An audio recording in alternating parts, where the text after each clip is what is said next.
Bonjour et bienvenue à toutes et tous dans cette nouvelle session consacrée au déploiement d'un cluster Azure Kubernetes Services.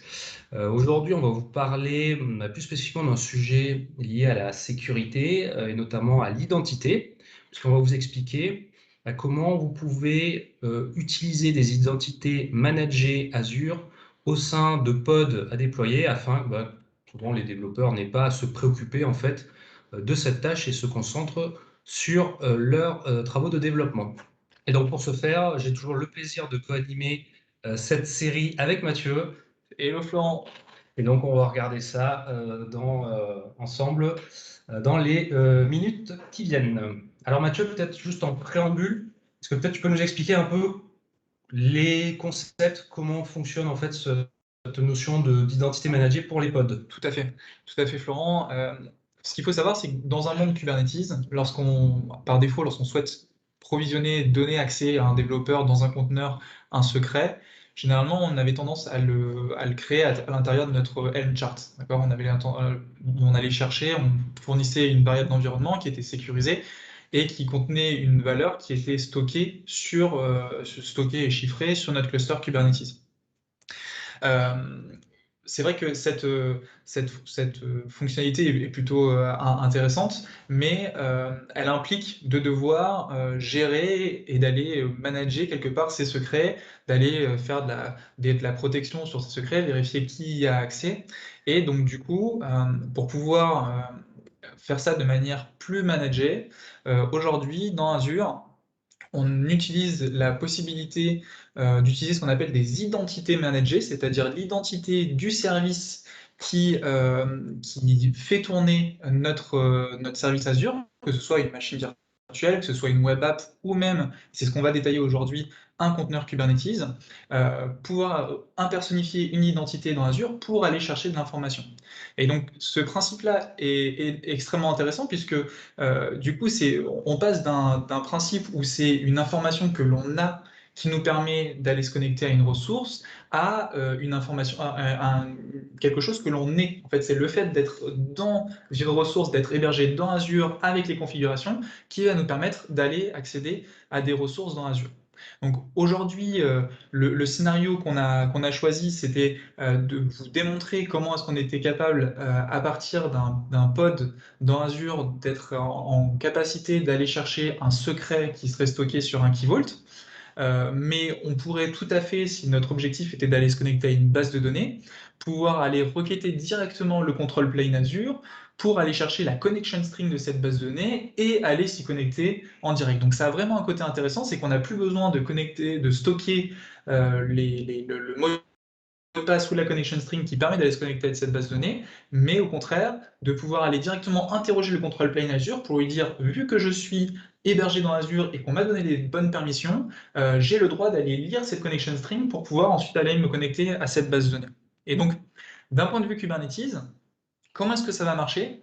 On va bien évidemment passer, les premières étapes qu'on va faire par la configuration d'une identité managée qui va avoir certains droits sur notre control plane Azure. Donc, dans notre cas, avoir accès à un Key Vault, mais ça aurait très bien pu être avoir un droit de connexion à une base de données ou à un autre service.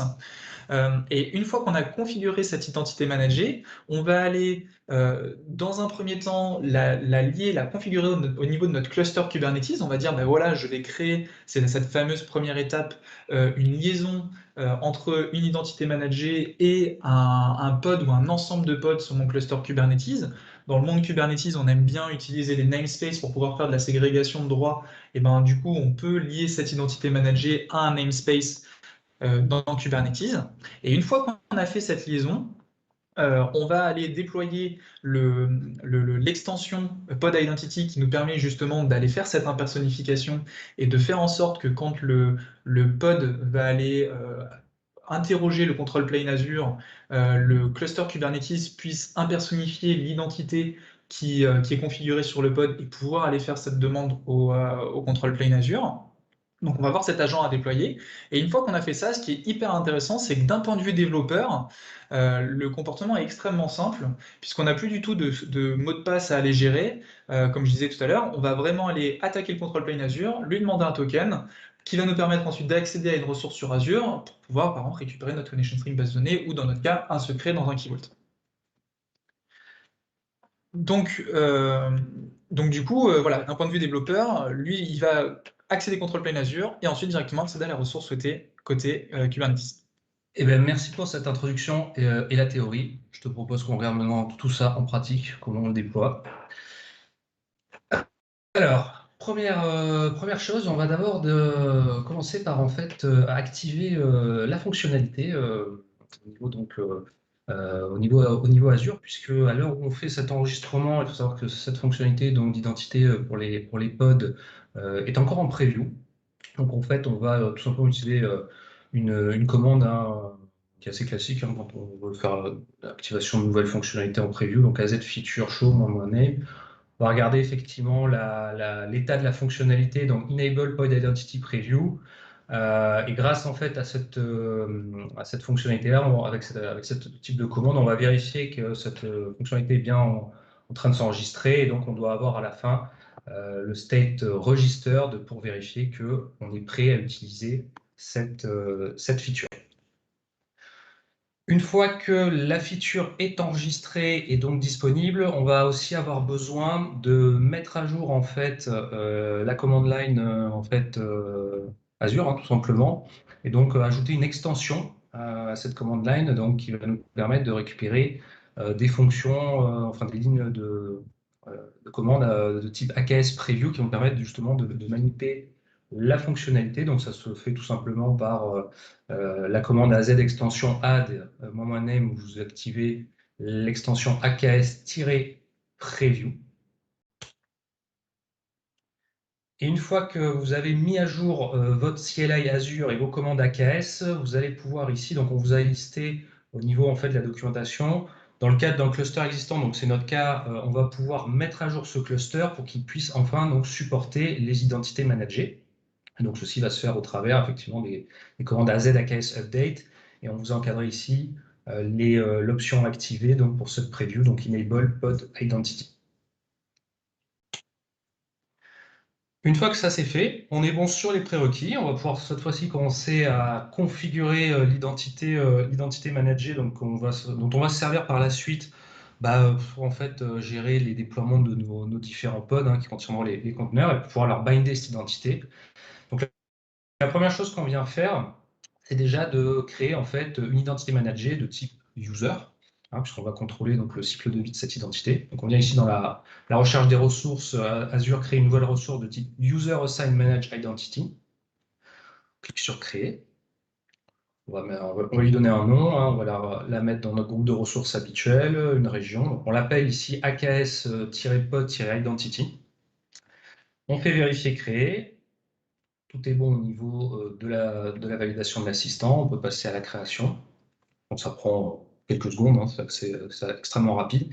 Et une fois que cette identité managée sera déployée, on vous recommande tout de suite de mettre de côté en fait le client ID, donc on vous l'a encadré ici.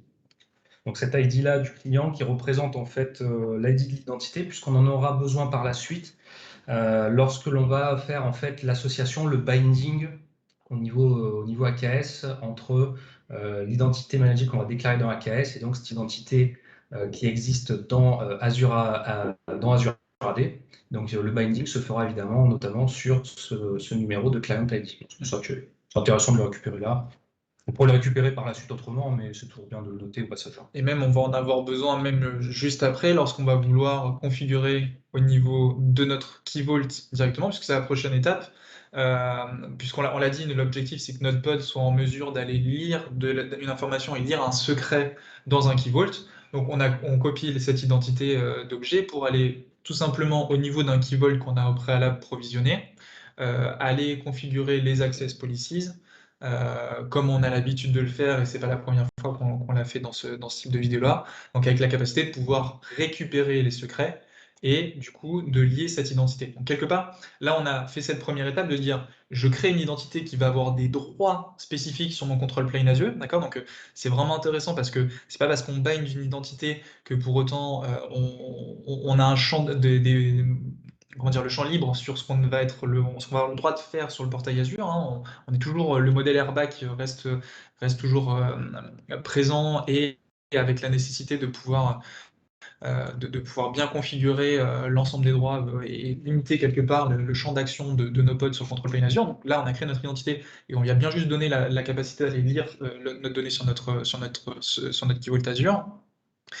Et une fois que ça c'est fait, on va aussi tout simplement provisionner un secret pour pouvoir aller le lire directement. Et donc ce secret s'appellera Hello World Secret dans notre cas, puisque l'objectif de notre pod, on l'a dit, c'est de provisionner quelque part. Nous, ce qu'on va faire, c'est provisionner un site web et faire en sorte que ce site web soit en mesure d'aller chercher ce secret-là et l'afficher quelque part à l'utilisateur final. Donc on a pris ça pour que ce soit quelque chose d'assez parlant pour le cas de notre test. Dans un cas normal, bien évidemment, on n'afficherait pas à l'utilisateur final un secret dans un key vault, c'était un mot de passe, etc. C'est vraiment juste pour représenter le fait d'être capable d'aller chercher cette information. Et donc on l'a dit, une fois qu'on a configuré notre identité manager, une fois qu'on on l'a spécifié sur le portail Azure au bon endroit, on va tout simplement pouvoir faire ce fameux binding, donc faire ce fameux lien entre notre cluster AKS et cette identité managée. Et notamment, c'est dans cette command line qu'on va être capable de définir quel est le scope d'utilisation de cette pod identity, de cette identité managée. Dans notre cas, on voit qu'il y a un élément qui est important, c'est l'utilisation, encore une fois, de namespace pour pouvoir limiter l'utilisation de cette managed identity, et de faire en sorte que n'importe qui sur le cluster ne puisse pas aller impersonnifier cette identité-là, et que ce soit bien quelque part le groupe de développeurs ou le groupe de personnes qui ont accès au namespace en question. Donc on va provisionner cette identité-là, et le fait de provisionner cette identité, ce qui va se passer derrière en background, c'est que le cluster Kubernetes va utiliser son identité qui est configurée sur le cluster, donc que ce soit son identité managée si on a configuré une identité managée, son SPN si c'est son SPN, pour s'assigner des droits d'opérateur d'identité managée sur l'identité qu'on a configurée. Et c'est quelque chose d'hyper important, puisque c'est ce qui va permettre au cluster Kubernetes d'intercepter les demandes du pod et d'impersonnifier le pod avec cette identité managée lorsqu'il va aller se présenter auprès du control plane Azure. D'accord? Donc, c'est un des prérequis lorsque vous allez configurer votre cluster. Si jamais les personnes qui opèrent le cluster ne sont pas celles qui ont le droit sur les identités managées, bien faire attention de bien avoir ce droit positionné, parce que si le cluster n'a pas la capacité d'utiliser l'identité managée Kubernetes, on va pas pouvoir, enfin l'identité managée Azure, on va pas pouvoir aller beaucoup plus loin. Et ensuite, une fois qu'on a configuré ça, au final, d'un point de vue Kubernetes, c'est tout ce qu'on a à faire. En fait, la configuration est vraiment, l'extension est assez bien faite. Autant la fonctionnalité pouvait être en preview et nécessiter des N-charts, etc. avant, autant là, avec l'extension, on arrive sur quelque chose d'assez propre. Et il nous suffit juste, au niveau d'un pod, maintenant, d'utiliser le fameux label AAD Pod Identity Binding pour aller référencer le nom de l'identité qu'on a définie juste à l'étape d'avant d'AKS Pod Identity. D'accord? Donc, c'est vraiment en utilisant juste ce label-là et en provisionnant notre conteneur dans le bon namespace. On voit aussi que là, notre chart YAML référence notre namespace rouge, red, qu'on va pouvoir aller chercher ce secret. Et les derniers éléments que je vais donner juste par rapport à ce template YAML là, c'est que dans mon code, dans le code que j'ai créé, que j'exposerai après, je voulais garder la possibilité de pouvoir au besoin changer à la volée le key vault sur lequel je vais aller me connecter. Donc je passe juste, dans notre cas, deux variables d'environnement qui sont le nom du key vault et le nom du secret auquel je vais aller chercher. Donc à aucun moment là, ce que je fournis, c'est que des informations quelque part presque publiques, en tout cas qui n'ont pas une sensibilité extrêmement importante, puisque si j'ai pas les droits pour aller m'y connecter, j'aurai aucune information derrière. Et petite précision, quand vous faites effectivement votre définition de fichier YAML, puisqu'on a cherché un petit moment aussi avec Mathieu, faites attention, le kind, au niveau du genre, donc dans le type d'objet que vous modélisez, c'est bien un type pod quand vous souhaitez utiliser le label AAD Pod ID Binding, et donc ça ne doit pas être par exemple un deployment, sinon ça ne fonctionnera pas. Tout à fait. On a testé pour vous. Tout à fait. Donc la phase d'après, c'est tout simplement d'aller se connecter sur notre cluster et d'aller déployer notre chart YAML comme on a pu le faire dans les différents cas. Donc on va vous passer cette étape juste de déploiement de YAML parce que on commence à le connaître, kubes control, apply le fichier et on déploie notre template. Et ce que je voulais par contre, là où je voulais passer un petit peu de temps avec vous, c'est vous montrer comment est-ce qu'on va aller chercher ce token, comment est-ce qu'on va aller chercher cette information auprès de notre Key Vault. Et ce que j'ai défini dans mon code, donc dans le code de mon conteneur, ici, c'est un serveur web, d'accord, qui va aller répondre à une API particulière qui est définie sur le /secret. C'est ce qu'on voit, c'est la première ligne que vous voyez, le app.get/secret. Ça veut juste dire créer un routeur HTTP qui va aller répondre à cette API secret. Et derrière, on va aller directement attaquer, comme on l'avait dit, le control plane Azure pour aller récupérer un token qui va nous permettre d'accéder à notre Key Vault. Donc la première étape qu'on va faire, c'est, alors moi j'utilise une librairie qui s'appelle Axios, mais bon, on peut utiliser n'importe quelle librairie qui fait juste une requête HTTP, puisque c'est ça dont il s'agit derrière, c'est faire une requête HTTP auprès du endpoint au niveau Azure qui va être en mesure de pouvoir vous redonner l'access token en fonction de votre identité. Donc ce endpoint-là est fixe dans Azure. C'est toujours l'adresse 169.254.169.254 qui, pour ceux qui connaissent bien le monde en tout cas les normes réseau, est une adresse qui est non routable, c'est bien une adresse APIPA. Mais qui est bien routé au niveau d'Azure vers le endpoint de metadata qui permet d'aller récupérer un access token pour notre ressource. Donc je fais juste un get sur cette URL-là. Cette URL, ce qui va se passer, c'est que si on reprend, si on essaie de se rappeler le schéma qu'on avait eu en premier temps, on a ce fameux NMI, cet agent NMI, ce Node Management Identity qui va intercepter cet appel, qui va dire, OK, par rapport à mon pod, je sais que ce pod-là référence telle identité, et donc je vais aller me connecter à mon control plane Azure avec cette identité-là. Du fait que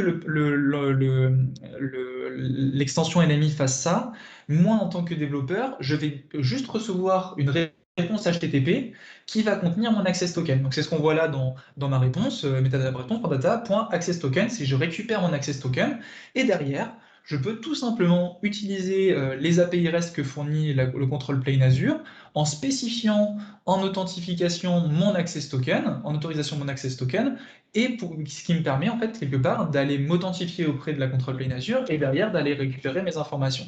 Et ces informations qu'on voit à la fin, c'est la fameuse sphère API définie sur Code Secrets où on récupère cette valeur finalement de cette réponse HTTP. Donc vraiment extrêmement simple, deux appels. Le premier, je vais vers le metadata endpoint, je récupère l'access token qui va ensuite me donner les droits vis-à-vis du contexte de l'identité managée que j'ai. Nous, dans notre cas, on avait juste les droits d'aller lire le secret sur un Key Vault. On voit que dans l'URL, je remplace à la volée le nom du Key Vault et le nom du secret si jamais je veux pouvoir le bouger. Et derrière, le fait d'avoir ce Key Vault-là et d'avoir bien configuré les droits sur mon Key Vault, je suis en mesure de récupérer mon token.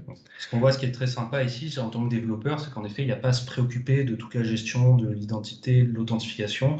On a une vraie séparation du coup des rôles et responsabilités, puisque mon équipe sécurité peut avoir configuré pour moi, développeur, l'identité au préalable, et je n'ai plus qu'à venir effectivement connecter au endpoint de façon directe, hein, sans avoir fait écrire trop de code. Exactement.